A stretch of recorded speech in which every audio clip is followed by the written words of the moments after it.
喂အခုဟာက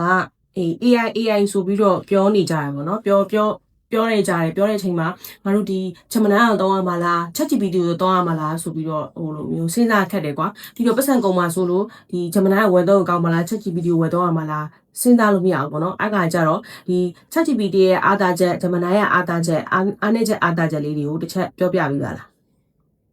အဲ့တော့လောလောဆယ် AI မှာတော့ AI model တွေကအများကြီးရှိတယ်ဆိုပေမဲ့ ChatGPT နဲ့ Google ကတော့လက်ရှိ AI လောကမှာတော့သူတို့နှစ်ခုကတော့ဆရာကြီးလို့ပြောလို့ရတယ်ပေါ့နော်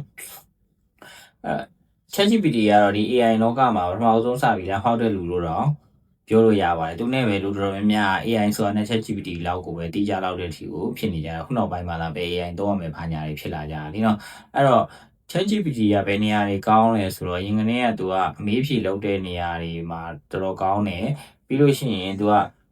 creative လုပ်တဲ့အပိုင်းတွေလည်းကောင်းပါတယ်ပြီးရင် writing ပေါ့ content writing ရေးတာလည်းကောင်းတယ်အဲ့တော့ကိုက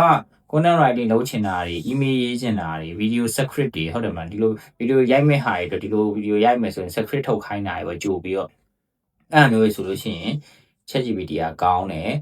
coding ရေးတဲ့အပိုင်းဒီမှာလည်းကောင်းတယ်လို့ပြောကြတယ်ဗောနော်ဒါပေမဲ့ဒီ coding ရေးတာကြတော့လေတယောက်နဲ့ developer တွေကမတူတဲ့ခါကျတော့သူ့ကြိုက်ကိုကြိုက်တော့ရှိမှာပေါ့နောက်ဆုံးတိတိကျကျကောင်းတာတစ်ခုကတော့ ChatGPT မှာပါတဲ့ custom GPTs ဆိုတာကတော့တော်တော်ကောင်းတယ်သူကဒီ AI ဝယ်ကိုယ့်ရဲ့ AI ပေါ့ကိုယ့် AI ကိုလောက်ထားတဲ့ AI ပုံစံမျိုးပဲ custom AI တွေအဲ့ထဲမှာ data တွေထည့်ထားပြီးတော့တိစောက်ထားလို့ရတယ်အဲ့ဒါလေးကတော့တော်တော်ကောင်းတယ်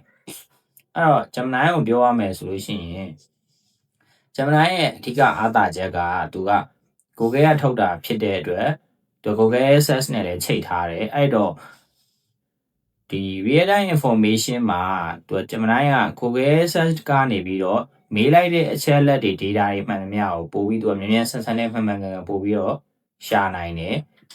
ChatGPT ထက်ကိုပေါ့နော်ပို့ပြီးတော့မြန်ဆန်ဆန်ရှာနိုင်တယ်နောက်တစ်ခုက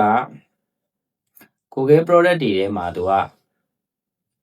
extension တစ်ခုအနေနဲ့ပါလာတယ် Gmail ထဲမှာလား YouTube ထဲမှာလား Google Sheet ကို Google Word တို့ထဲမှာအဲ့လို extension အနေနဲ့ပါလာတဲ့အတွက်သူကဒီ Gmail ကိုငါ့ကို summary အနှစ်ချုပ်ပြီးတော့ပြန်ပေးပါပေါ့အဲ့လိုမျိုးပြောလိုက်လို့ရတယ်လို့ Google Word ထဲမှာလည်း Gemini ကိုဖွင့်ပြီးတော့ဒီ Word document ကဘာအကြောင်းအရာပါတာလဲဆိုတာကိုလည်းချက်ချင်းမေးလိုက်တာနဲ့ဒီ Word document ထဲမှာပါတဲ့အကြောင်းအရာတွေအကုန်လုံးကို Gemini ကတခါတည်းသူကလုပ်ပေးနိုင်တယ်ဗောနော်အဲ့ဒါကြီးလည်းတော်တော်ကောင်းတယ်ဗောနော်အဲ့ဆိုရင်အခု ChatGPT နဲ့ဒီ Gemini အကြောင်းကိုရေဦးကအားဖြင့်သိသွားပြီဆိုတဲ့အခါကျတော့ဘယ်သူကဘာသုံးရမလဲဆိုတော့သိသွားတော့ပါပြီအဲ့တော့ဒီ Gemini နဲ့ ChatGPT ကဝယ်သုံးရတာလား free သုံးရတာလားဆိုတာလေးပြောပြပေးဦး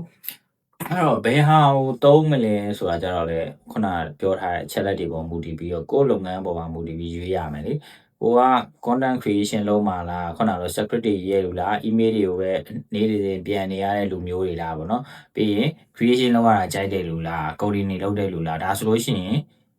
အဲ့ဒီလူကဒီ ChatGPT ကိုပို့ပြီးတော့သဘောကျမှာပေါ့Gemini ကကြတော့ခုနကလိုဓာတ်ပုံတွေဗီဒီယိုတွေကိုသူ့ကိုပြပြီးတော့မေးတာမျိုးတွေ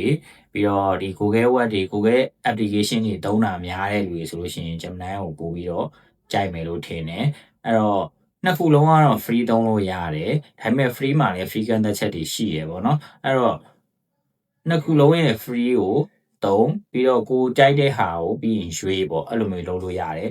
တကယ်ဝယ်သုံးရမယ်ဆိုလို့ရှိရင်ကြောက်လေ officially ဝယ်သုံးမယ်ဆိုလို့ရှိရင်ဈေးတွေကများတယ်အဲ့တော့ကိုက officially ဝယ်မသုံးနိုင်သေးဘူးဆိုလို့ရှိရင်လည်းဒီတက်ပါတီတွေကရောင်းတဲ့ဈေးပေါ်တဲ့ဟာတွေကိုသုံးကြည့်ပေါ့အဲ့ဒါပြီးတော့မှကိုယ့်ရဲ့ကိုယ်ပိုင်အကောင့်အနေနဲ့ကိုယ်ပိုင်ရေရှည်သုံးလို့ရမယ့်ဟာမျိုးကိုဝယ်ပေါ့အဲ့ဒါမျိုးကိုအကြံပေးချင်ပါတယ်ဟုတ်ကဲ့ပါကျွန်တော်ကတော့ OC ပါအဲ့တော့ဒီဗီဒီယိုလေးကမိတ်ဆွေတို့အတွက်အဆင်ပြေမယ်ဆိုလို့ရှိရင် like and share လေးလုပ်သွားပေးပါဦးမိတ်ဆွေတို့ဘယ် AI တွေကိုသုံးနေလဲဆိုတာကို comment မှတ်သွားလို့ရပါတယ်အားလုံးကျေးဇူးတင်ပါတယ်ကျွန်တော်နောက်ဗီဒီယိုလေးမှာလည်းထပ်ပြီးတော့ဆုံတွေ့ကြပါဦးမယ်